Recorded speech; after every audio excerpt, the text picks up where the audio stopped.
Nabulaga tayo ni Bossing mga idol. Ayan, walang may sinabi na darating si Bossing mga idol.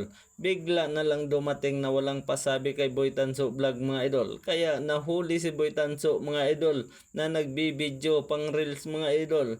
Biglang dumating sa likuran ko si Bossing mga idol. Kaya pala hindi nagchat sa akin mga idol. Hindi nagparamdam.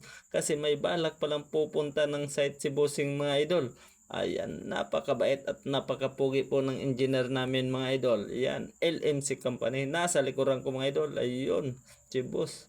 Napakagaling at sipag talaga ni Boy ML at saka ni Batang Idsa mga idol. Kahit saan ko lang sinasalang yan mga idol. Kung ano-ano na lang inuutos ko dyan kay Boy ML at kay Batang Idsa mga idol. Ayan, nagwa-wiring na naman yan sila mga idol. Napakagaling. All around talaga si Boy ML mga idol.